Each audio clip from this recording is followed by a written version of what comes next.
lá do Sossego, mas pertence à gerência de planejamento de mina e desenvolvimento de processo do grupo.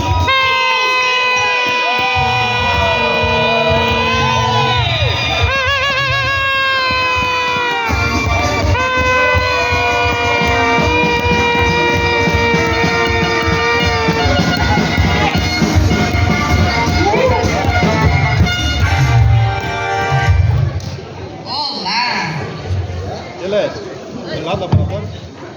Do laboratório? Bom dia a todos! Bom dia, querida professora! Sejam bem-vindos à nossa historinha de processo. Parabéns. Dedo tá pesado? Valeu, foi obrigado por aquela informação lá. Gente, turminha do concentra. E a bomba também, né? Vamos concentrar para a chamada, ok? Aldeir? Presente, professora. Cecília? Mudou de escola, professora.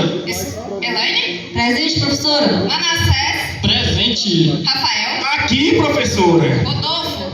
Faltou, professora. Faltou, que pena. Hoje a gente vai ter uma aula muito importante. É a revisão para a prova. Aquela provinha importante que a gente vai ter, em cima da metodologia do PDCA, que todo mundo já aprendeu, eu acho. Vamos relembrar aquele trabalhinho da diminuição do consumo de propileno lá na usina do Sossego. Eu quero ver de vocês o que vocês aprenderam, quero que vocês interajam comigo, certo? Positivo, professora. Positivo, professora. É aquele trabalho que a gente estudou para a Feira de Ciências? Isso, correto, esse mesmo. Quem de vocês se lembra qual foi a ferramenta que nós usamos para selecionar o problema? Professora, depois que a gente fez o brainstorm, utilizamos a matriz de prioridade Good e pontuamos, não foi isso? Muito bem, tirou 10. Tirei. Toda vez que eu tiro 10, eu sinto tanto calor.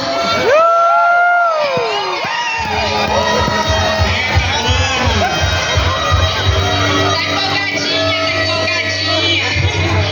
Retornando aqui então. Lá no pilar de custos do FMDS, da operação de usina do Sossego, nós tínhamos um reagente e ele impactava negativamente. Qual de vocês se lembram qual era esse reagente? Professora, eu acho que foi o propileno. Muito bem, você acertou. O propileno ele estava 12% acima do orçado, né? Então ele representava aí um problema. Recapitulando então, a gente tinha um gap, que era um gap no consumo do propileno em 4,5 gramas por tonelada de minério processado, né? Que estava acima do orçado, e a nossa meta era a redução do consumo desse reagente. Rafael? Tá dormindo? Não, professor, só tirando um cochilo mesmo. Não, você parece que tá meio cansado hoje. É porque ontem à noite eu fiquei ganhando no FIFA do Manassés, aí eu fiquei até tarde. Ah, tá muito certo. Então, retorna pra aula e fala pra mim. Professora, Qual foi a razão da escolha? eu acho que foi o chefe que mandou, ué. Não foi, não? Não, professora, dá 0 para ele. A nossa razão da escolha foi saúde, segurança, produção e custo. Muito bem. Tirei 10 de novo. Não tirou, mas acertou. Compreendendo,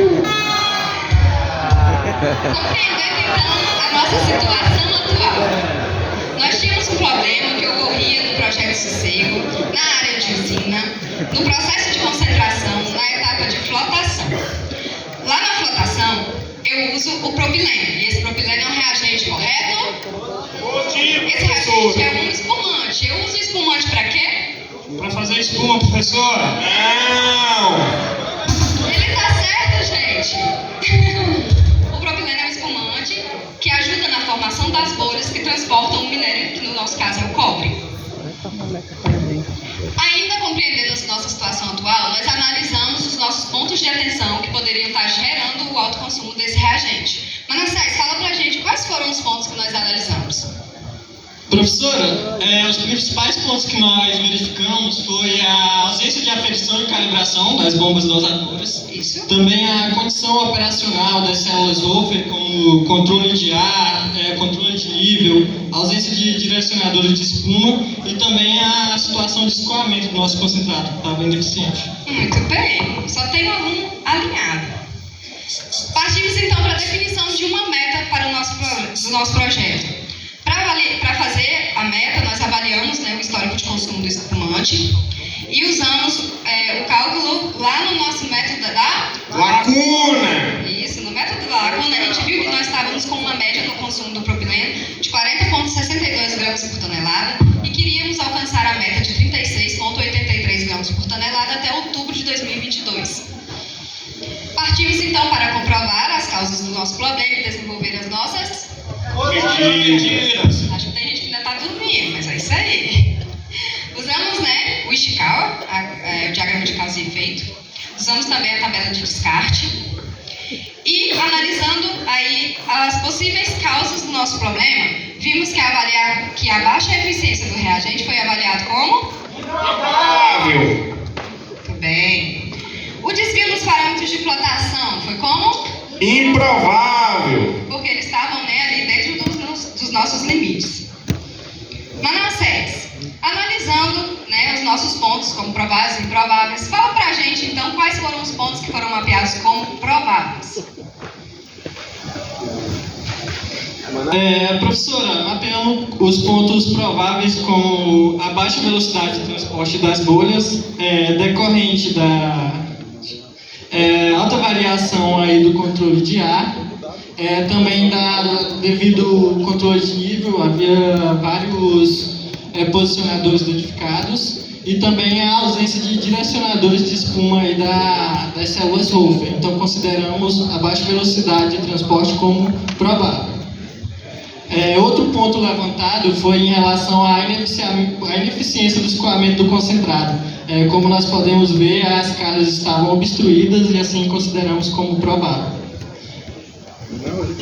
Outro ponto destacado foi a ausência de calibração e aferição das bombas de reagente. Como podemos ver, os erros estavam elevadíssimos, aumentando nosso consumo aí. Muito bem, Manassés. Acho que você vai se dar bem na prova. A partir daí, então, nós usamos, né, os 5 porquês para chegarmos à nossa causa raiz e desenvolvemos aí as Medidas! Acho que estão acordando. Ué, voltando? Foi. Nós desenhamos um plano de ação e partimos para a implementação desse plano de ação. Eu queria que o Aldair viesse aqui então e mostrasse para a gente quais foram as ações tomadas.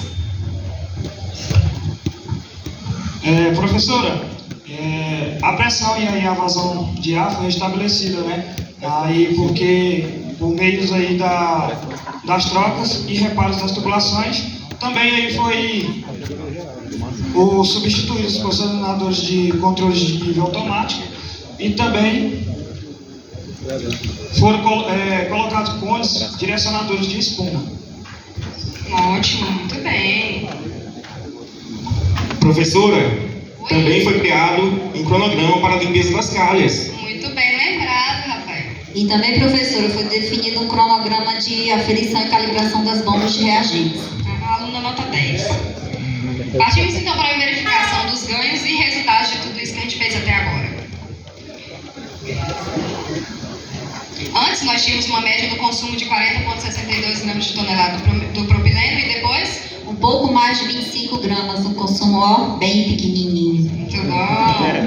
Nossa meta então, que era reduzir esse consumo para 36,83 gramas por tonelada, o resultado alcançado foi 25,4. Nossa meta então foi? Superada, professora!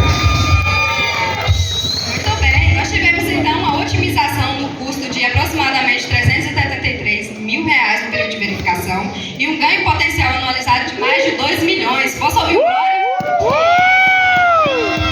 Muito bom, mas eu queria saber de vocês então. Quem foi que aprovou esses nossos resultados? Foi a gestão econômica, professora. Bem, tivemos a validação econômica.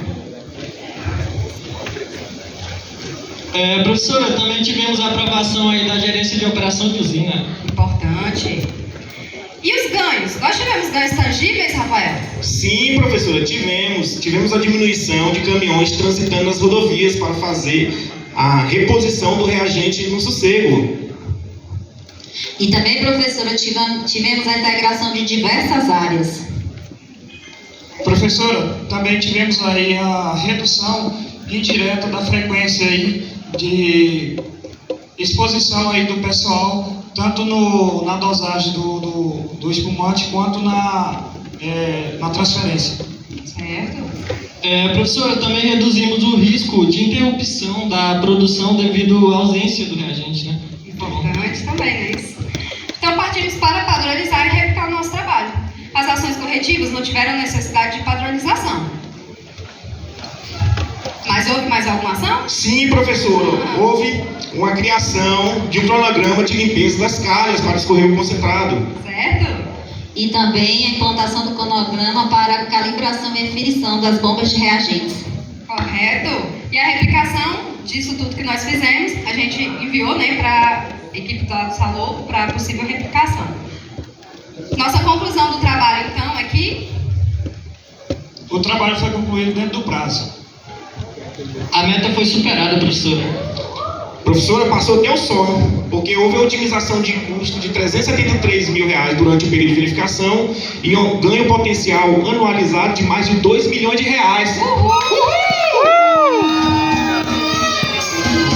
E tivemos, além disso tudo, né, a interface entre as nossas equipes, como a Elaine citou. Eu quero convidar os meus alunos aqui na frente para a gente fazer um agradecimento antes de encerrar, então, nossa aula.